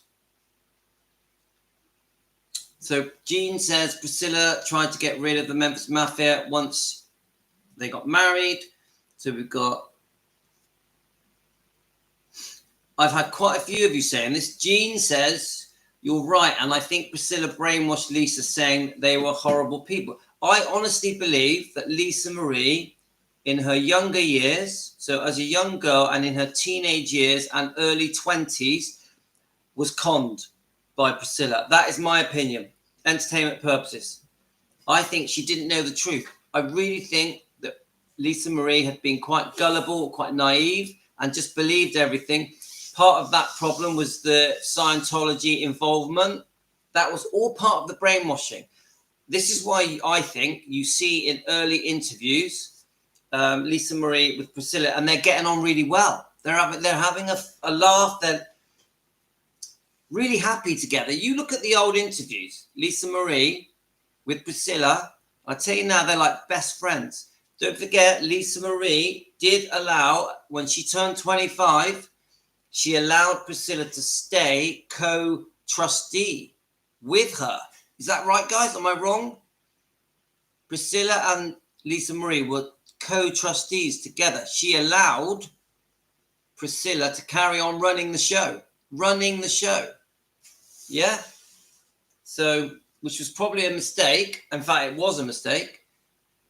Now, you guys know how I feel about the selling off of Elvis Presley Enterprises with Bob Sillerman, and then later with Joel Weishaker, and even the Barry Siegel involvement, Lisa Marie's manager on behalf of the trust. All of it is a mess. All of them were just taking advantage of Lisa's trust and squandered an absolute fortune. And I, in my opinion, believe, for entertainment purposes, that Priscilla was in the middle of all of it. All of the financial wrongdoings that went on for over 20, maybe 30 years, I do think Priscilla had a hand in it, a big hand. And I also believe, just for entertainment purposes, there was a lot of backhanders, a lot of back pocket money happening. We've even proved that, how can I say it? We've even proved that when the Bob Sillerman deal, when Elvis Presley Enterprise was first sold, I think around 2005, that she was given, I can't remember the figure, is it 6 million? She was given 6 million so that he could buy the Presley name off her. So she actually sold the Presley name to Bob Sillerman. He didn't even have to pay her, but he wanted to keep her on side. So he gave her the 6 million, in my opinion, for entertainment purposes. So he could use her to help promote Elvis Presley Enterprises. And she got her money, guys. So there was some serious money wranglings happening that I think a little bit underhanded. Don't forget, this Presley name, she had taken it back after saying she wouldn't use the name Presley after the first divorce settlement in 1973. She'd given up the Presley name. And then we know years later, she sells the Priscilla name to Bridget Cruz in that deal, which is now in a lawsuit. And then we know about the counter sue, which is elder abuse from Priscilla. That's unfolding as we speak. So there's a lot of stuff in it, guys. A lot of stuff. So let me just read some of your comments. I'm going to try and read some of these comments as well. Everyone speaks of Priscilla Presley's bloodline. What about the Smith bloodline? Gladys and Smith and other. Lisa Marie Gladys was the only woman that Elvis really loved. He cherished his mother. Now, it's not. Now, the Smith, it's not straightforward with, is it just Ruby's? It isn't straightforward with Billy. He made mistakes as well. Now, he's a good guy. And I think the way that Billy's been treated is disgusting. And it's not fair that he's been outed. In the same way as that they act like the ex-girlfriends, none of them existed. Let's face it. None of them have been in any of the movies. Yeah. It's not right. It doesn't tell the whole story. But many of these people did things that they shouldn't have done, and that does include Billy. So we have to try and be fair. Yeah, I like Billy. I love Billy. He has a brilliant channel. But you go back to the older interviews with the Memphis Mafia, and he did do things he shouldn't have done. He did say things he shouldn't have said. He was mixed up in interviews, saying horrible things about Elvis that should never have been repeated by a family member. So it isn't straightforward. Just Rubes. Do some more research. Go back, watch some of these interviews. You will be surprised. I played one 3 days ago, and I think it was Marty Lacker and Billy Smith, and there was another one. It could have been Sonny West, and they were saying disgusting things about Elvis, and I did not like it. Did not like it. So we have to see the truth. Yeah, I know people have changed their ways as the decades have moved on, but it doesn't erase. It doesn't erase what was once said. Yeah, like Priscilla can't erase her past interviews. They're all there to be seen on YouTube. So when you see the modern interviews compared to the old interviews, there's a big difference, and that includes the Memphis Mafia. Yeah, I think Charlie Hodge, Larry Geller are the two that I haven't caught out yet. They're the two that I haven't seen them say anything bad yet about Elvis. Yeah, all the others I think did. Right, so let's have a look. This is just my opinion, guys. I'm no expert. Elvis was handed a script that wedding day. He went into full acting mode, blocked everything out around him, and posed and do a lot of smiling. Oh, I don't know about that. I do think he definitely put on a big front to show happiness. I do believe that. Lisa thinks all the people around her dad were leeches. Yeah, I've seen her say that in interviews. Thanks, Pat. Could you imagine where we would be today if Priscilla had 100% control? My God. That's like, you know, Back to the Future and Biff, you know, like Biff in the future, he finds that gambling book and becomes super rich, living in his mansion. There we are. Priscilla is Biff from Back to the Future. Who here thinks Priscilla is Biff from Back to the Future? I'm only joking, guys. For entertainment purposes. Lisa thinks, let's have a look. Could you imagine where we would, right, okay, yeah, so that was Crystal. So Ginger went to visit Elvis's grave in 1978 and invite from Vernon. She saw Lisa playing around and shouted, "Hi." Lisa shouted, "But I'm not allowed to talk to you." Yeah, so she was very anti the girlfriends, the ex-girlfriends. We know about this at the funeral as well. Someone said to me as well that once Priscilla got control back of Graceland's, I can't remember if it was Elaine, but someone said it to me, either in pictures or a clip or in an interview, that the first thing Priscilla did was erase Graceland. So she got Graceland's back and redecorated Graceland's and put it back to the 1960s when she lived there. Is this correct? Did she get rid of the red and the gold and all the other stuff? I think any of the decoration that was done by future girlfriends, like Linda, not that I think the is it the peacocks, the stained glass peacocks might still be there. Were they done by Linda? I'm not sure, but someone messaged me and said to me that when Priscilla took over Graceland's, yeah, became the trustee, yeah, that she redecorated all the rooms to how they were in the 60s. Is this true? Is this true, guys? Let's have a look. What sort of mother takes money away from the grant? Yeah, and we mentioned this yesterday.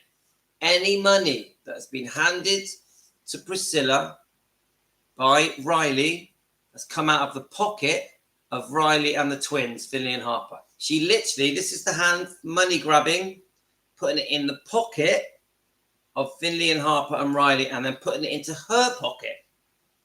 It ain't right, guys. A grandmother doesn't do that to her kids.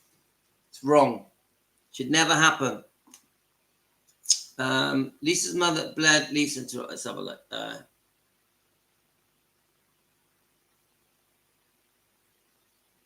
Right, anyway, let's try and read some of these comments. So what I wanted to do, let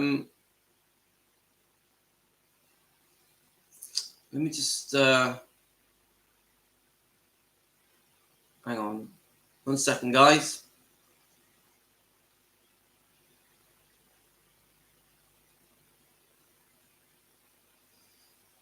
It's all right, my son's asking me for some money. I'm going to send him some money. He's gone to Alton Towers. Have any of you guys heard of Alton Towers? Let's have a look. I'll send him a bit of money.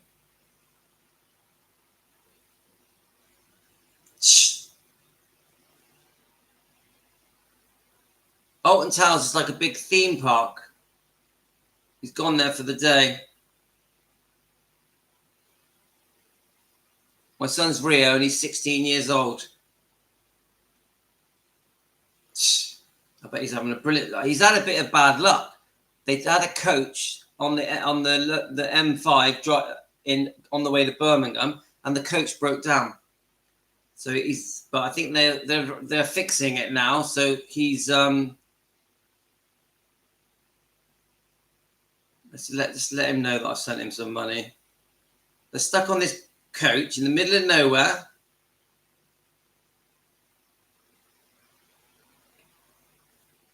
I love my kids. They drive me mad.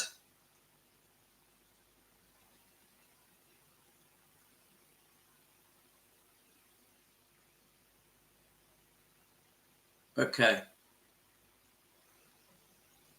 Right, we've got to do the family stuff. Let's keep the family happy. Let's text him to say I've sent him some money.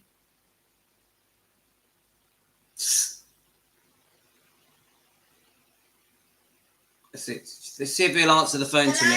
No, he's not answering the phone. I'll just text him.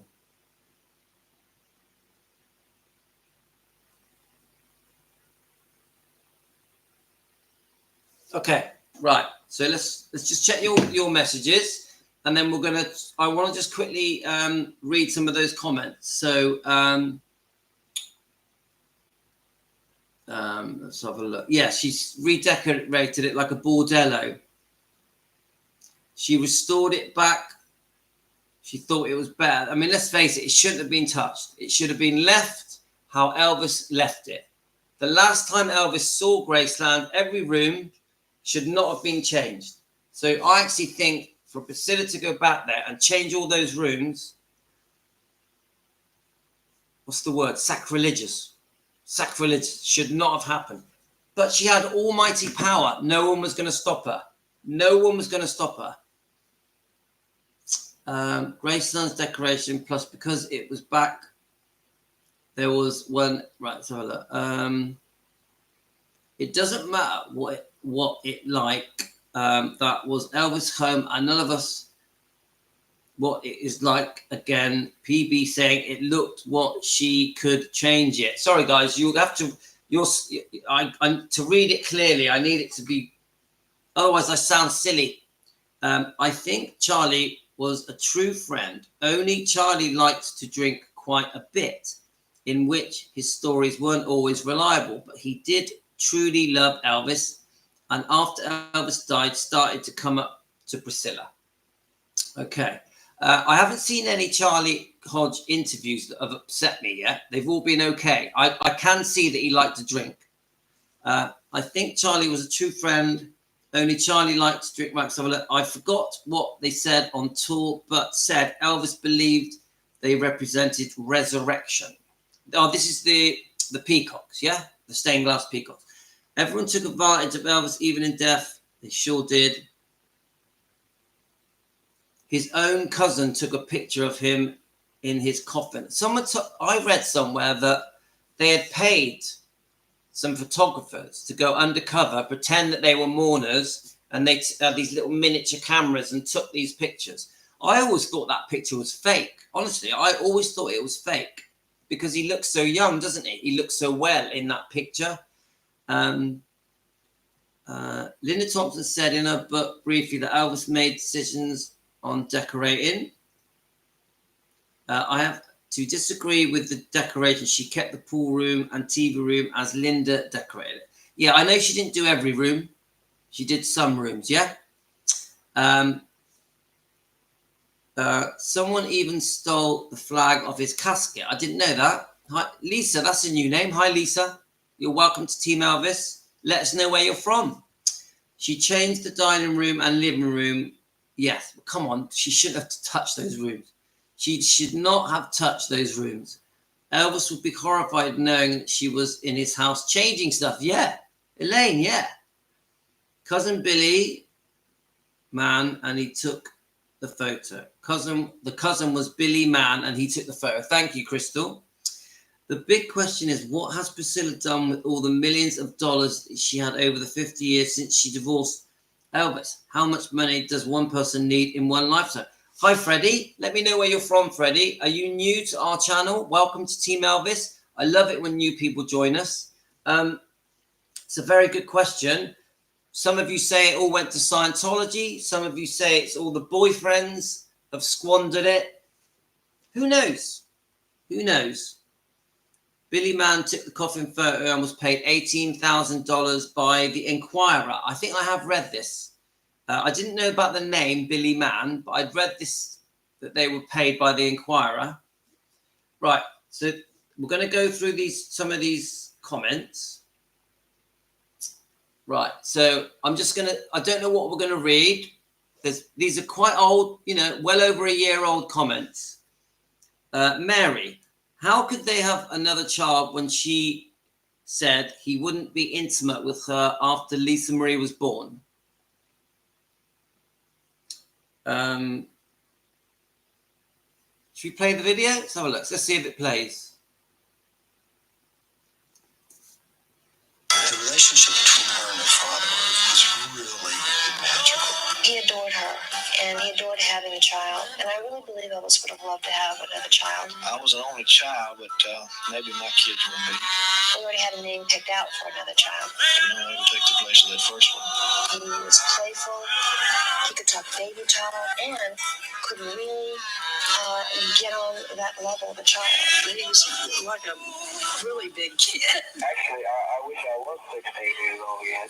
I get what he's saying. He wasn't one, spanking or for putting too much discipline. The only time I think I've ever seen him really reprimand Lisa was when she got very, very close to the swimming pool. He kept telling her not to get near the pool. And she would go closer and closer. He went over there and gave her a little pat on the butt. Lisa was shocked over that.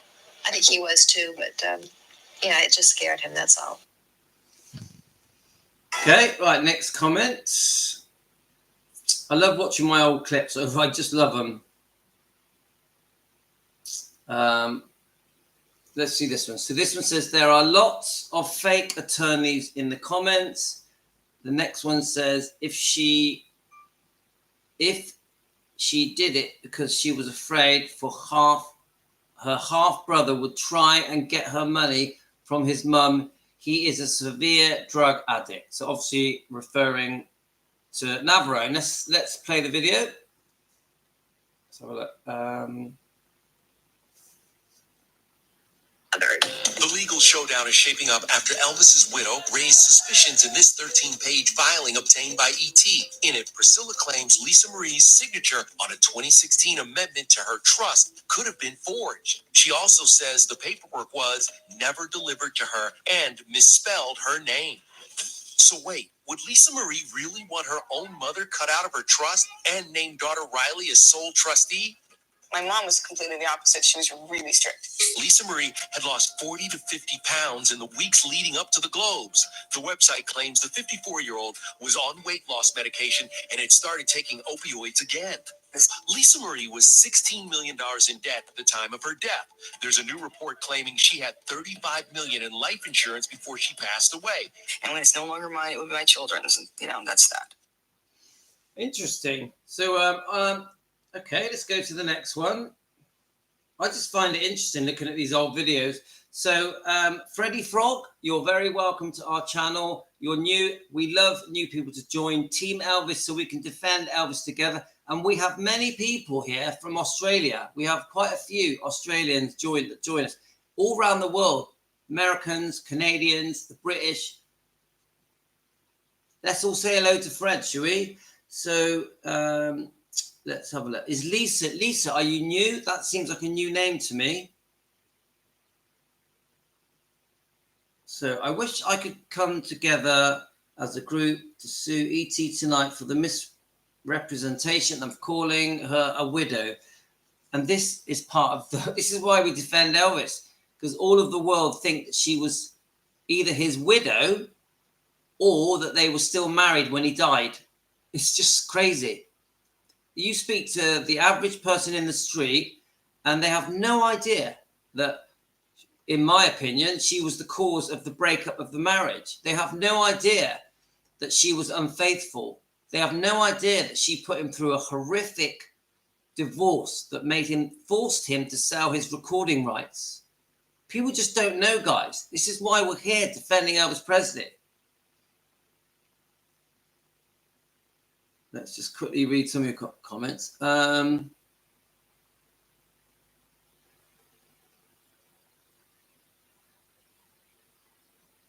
let's go to the next one. So,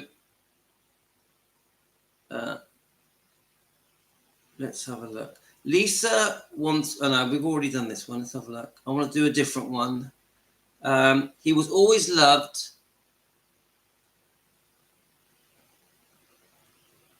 No, right. So someone says here, no, I want to go to a different video. I never knew Priscilla was money hungry. She contested Elvis's will and now is contesting Lisa Marie's will. Let's play it. Now remember, I'm with Elvis Presley, and watching the girls running up to him, wanting kisses from him, running to the stage, coming backstage. Listen, being who he was and having all the women, jump him. Excuse me. Kidding. I'm only kidding. I think you're only half kidding, actually. Experience. Literally just about. Anyway, no, it was an eye opener for me, and being married to probably one of the most famous musicians or singers in the world. Hundreds and hundreds of. There isn't anyone that doesn't love Elvis. Right, and I love how affectionately you talk about it. Well, Piers Morgan, if you go back and watch the interviews, do your research properly, and go back to the 80s, it isn't affectionate. And Barbara Walters' interview comes to mind, but many others in the 80s as well. So Piers Morgan, go and do some proper research and interview that woman properly. Right, don't be mugged off. Okay, let's keep going. I love these old comments. Let's have a look. So let's go. So here's one. They all needed to respect their privacy as a couple and spent more time in their own homes with their own families. Priscilla put up with more than she deserved. You can't blame her for leaving or not wanting to come back. It wouldn't have made a difference. Now look, this comment has been written by somebody who hasn't done any research. I would say in half an hour, in 30 minutes, you can learn everything you need to know about the wrongdoing of Priscilla towards Elvis, the mistreatment. Now, I won't whitewash Elvis. He made mistakes. He was unfaithful. He had problems. But the things that Priscilla did to Elvis after the engagement, after the baby was born, with Mike Stone, with the divorce settlements, were atrocious. Atrocious. So I say to that person, RLFI, do some research. Anyone watching this now that is a Priscilla fan, I've got nothing against Priscilla fans. I don't hate Priscilla. We're not a Priscilla hate channel. But please, do some research. Do some research. Get to the truth. Find out all the facts. Let's play the video. We're happy that our friends and family were here. We were so relieved it was over. Oh, I don't feel a bit different. I'm just like I was. I mean, in other words, of course, I guess everybody says this. The only thing I felt is happiness and that things have gotten better for me. We came to the house. He picks me up. He carries me to the threshold. He sings Blue Hawaii. And it was quite romantic, but you also have to remember the guys were all coming in the back door at the same time. We see that Elvis is picking Priscilla up, so we know it's the threshold thing. So we all just kind of went around and to the back entrance. Actually, we came around and saw him bring her in the front door. I didn't just marry Elvis. I married all the guys. Well, I guess Priscilla did marry us all. Elvis loved the company of the guys, and I didn't mind it. It was just not all the time. I would have loved to have had that fantasy of being able to, have my husband just for me. Okay, so I think you guys are talking about Lisa Marie. Look, I won't whitewash Lisa Marie. Come on, guys. She had problems. She had problems with medication. She had problems with alcohol. She did. She wasn't how can I say it? She was no angel, guys. So let's remember, Elvis is not an angel floating around, nor is Lisa. I want to say it how it is. Let's be honest. We can only defend Elvis and Lisa if we're honest. Yeah? I know I keep saying it, guys, but it's the truth. So let's go back to another one. Next comment. Right, here we go.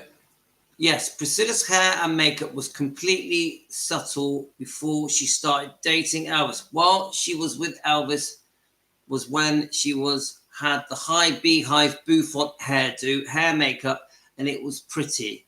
But she was gorgeous already without all that. Okay, let's play the video. I think this is to do with Anne Margaret. I wanted to be with him because if I left him again, that fear always came in. I'm going to lose him. You wrote in your book that one of your greatest worries was about his co-star, Anne Margaret. Yes, that's true. Let me start again. I wanted to be with him because if I left him again, that fear always came in. I'm going to lose him. You wrote in your book that one of your greatest worries was about his co-star, Anne Margaret. Yes, that's true. I knew there was an affair. And did you confront him? If I confronted him, he'd deny it. Or get mad? Well, that's usually what happens when you're caught. So you live with that? Yes. You wrote, Elvis controlled your looks, your clothes, your hair, your makeup. He controlled you totally. Is that accurate? Mm-hmm. I was definitely under a spell of what I thought was love. And I had to take responsibility for that too. I knew nothing else. I had nothing else. I had no experience, not even in life, but with other people. Well, I think many of you will have a lot of comments to say about that she had no experience. Now, this book definitely says that she had experience, but we don't know, do we, guys? We weren't there. And when she says she was under a spell, infatuated, in love, who knows?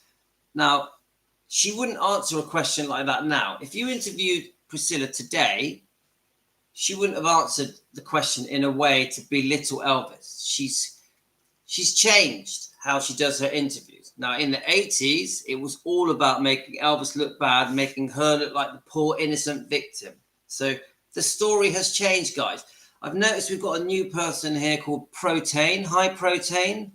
Let us know where you're from. Somebody is asking, I think Elaine will have the answer, who was Elvis's first girlfriend? Now, while you guys answer her, I'm going to play a video so I can go and make a cup of tea. Let's have a look. Let's find something. I know what, I think I'll carry on playing the documentary that I was playing. Let's have a look. So I can make myself a tea. I need a cup of tea too. It gives you a couple of minutes to go and make a cup of tea, yeah? Okay, let's find something to play. Hey, this is Joe Klein. We're on Elvis Radio, and I have one student at Federal last night. Student next rowdy. Dennis? Yeah, Joe, they're basically just what they were. They were really good, strong. You know, she was it's not very clear. Let's find one that's a bit clearer.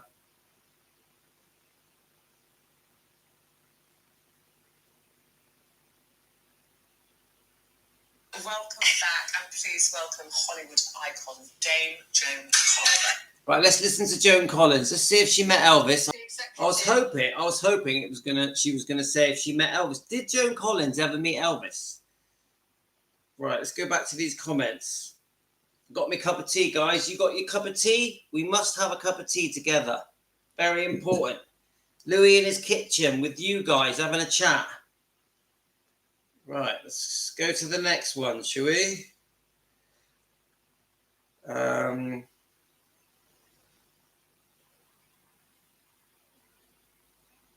Let's see. There we go.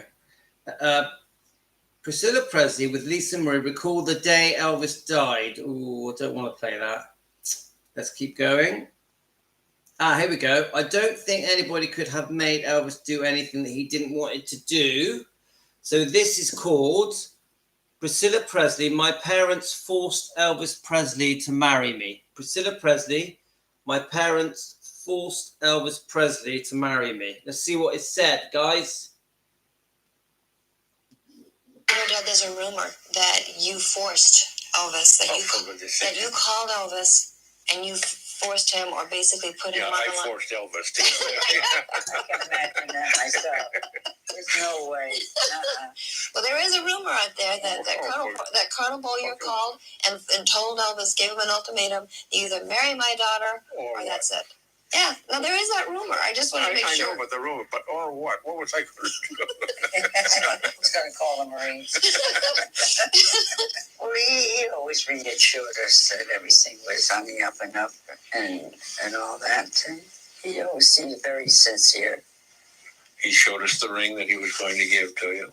He was good to you and Dad. He was really good to you. He really kept you informed. No, we loved Elvis. There was no question about that. He was a true son-in-law. Well, I know you guys are going to have strong opinions about that. Do you think they loved Elvis? I've seen a few interviews. What do you think, guys? I'm going to let you comment on that. Let's find another one.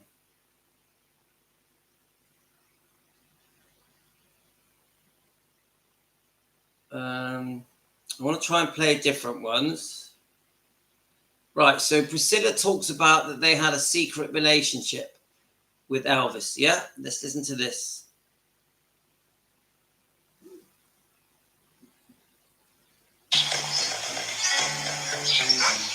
My parents moved back to the States, and when they wanted to come and visit, they would notify me and say, we want to come by and see you. We were living at that time in California.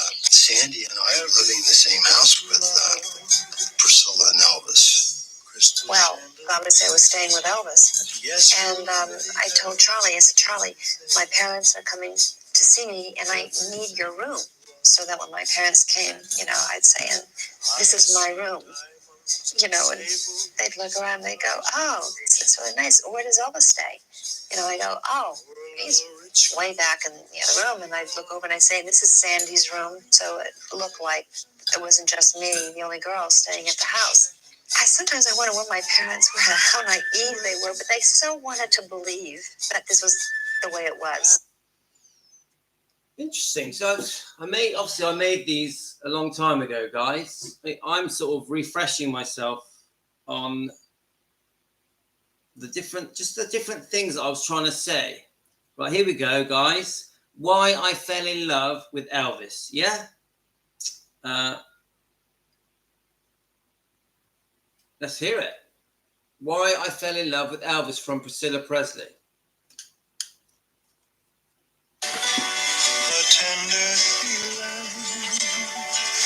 Say there was a very different side to Elvis that even the boys didn't know. He'd be cut behind closed doors. And I think the thing that was so endearing about him is that he was like a child. He was like a little boy. Hi, Philomena. He brought the mother out in you. You wanted to mother him. And yet, he was a little boy, and he could make you feel like a child. We had this wonderful baby talk that he grew up with. And we would be in our own world, totally in our own world. Again, this is away from everybody. And I think that brings so much out of a woman when a man can become that vulnerable and let all of his defenses down. And very few people really got to see Elvis that way. And those are the times that I probably remember the most, and was a wonderful emotional attachment or bonding with him. And you couldn't help but fall in love with him. So the thing is, when I watched these videos, these little shorts that I made, they've had hundreds and hundreds of thousands of views. Now there, she sounds calm. She's not speaking negatively about him. She's just saying the good stuff. Yeah. It makes me wonder, it makes me question, why did she have to do all the interviews that made him look so bad? It makes me go, what was the driving force behind, oh, I want to be seen as a victim. I want to be seen as that I was mistreated, that I was took advantage of. Because I get the feeling that a lot of that was in the 80s. Yeah. And then later, a news story came out, and the news story was, oh, I'm going to preserve Elvis's legacy.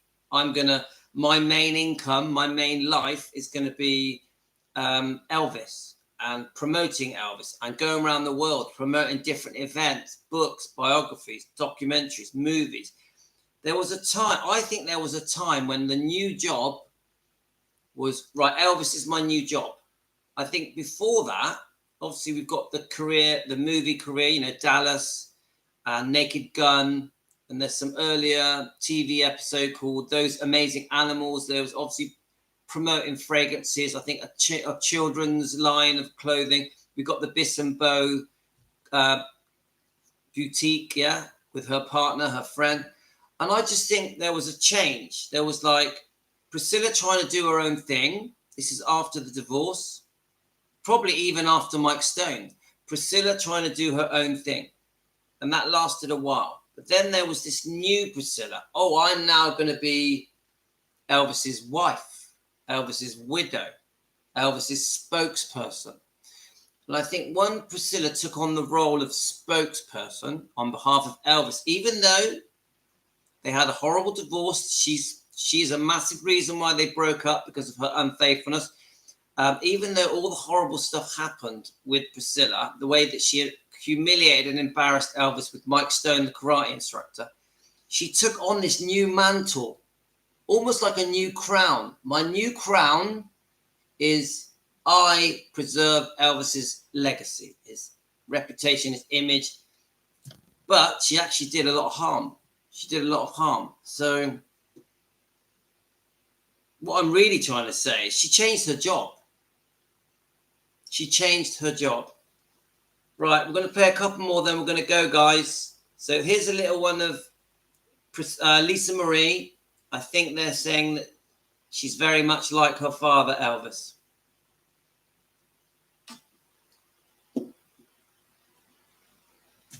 If we get any internet, let's have a look.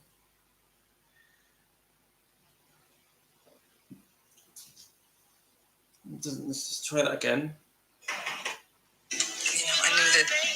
You know, I knew that I was loved. There's no question about that. It's not something that is easy to come by, obviously, but it was very apparent to me, and it was very mutual. Lisa is a little Elvis, as a matter of fact. I see so much of her daddy in her. Her expressions are like her father. That curl lip. Oh, yeah. That curl lip is her dad. And that certain look that she had. I was in his bathroom upstairs at Graceland, and he caught me, I think I was lip syncing in the mirror. I think I was 2. Not so necessarily aware of who he was, but just in my own world, singing with the microphone in front of the mirror. And anyway, I'm sure he got a huge kick out of it, and I don't know how long he was actually watching me, but never embarrassed me, never said anything. And then I think he was getting other people to come watch as well. That was cute. I like that. That was cute. Really nice. She knew that Elvis loved her. She knew it, and they both knew it. They had, come on, guys. Let's see if we can play one more with Lisa. Right, I'm going to play. This will be the last one, and then we're going to go, guys. We've been on for over 2 hours. If you've enjoyed what I've done, please get us a coffee. Hit the coffee button. Please become a member. It's $1 a month. Please subscribe. Please like. And let's just play this last video. We've had a good time. We've had a nice cup of tea together, haven't we? Have you enjoyed your tea with us? And I'm going to go for a run, do some weightlifting, walk the dogs, and I'll come back and we'll pick a topic. So let's play this one here. So thanks, guys. If they ever thought that this place would become such a sacred place for Elvis fans. No, never.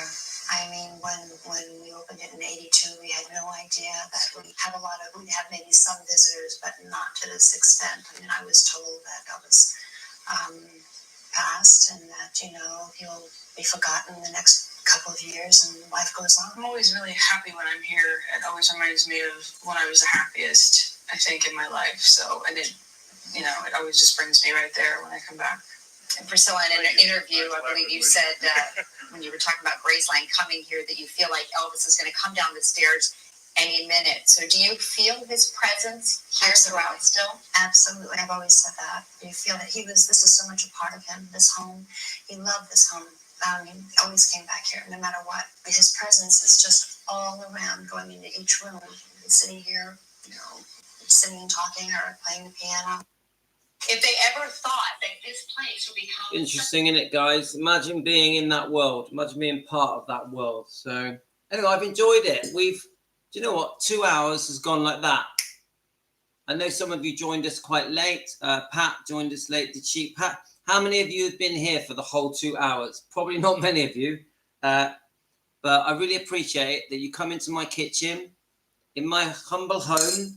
We have a tea and a coffee together, and we just talk about the man that we admire and love. We talk about his beautiful daughter, Lisa Marie, and we defend Elvis and Lisa and the bloodline, and we do it together. Yeah. So I hope you've enjoyed it.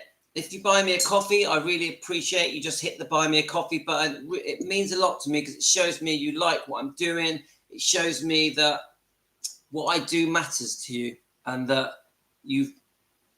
how can I say it? You've enjoyed it like I've enjoyed it. So I always love a big thank you. I love it. So if you buy me a coffee, thank you very much, guys.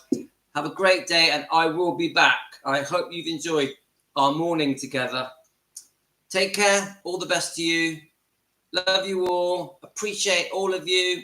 Have a great day. To the new people, thank you very much. Please subscribe. Please like. Always helps the channel. Take care, guys. I'll give you a wave. Love to all of you.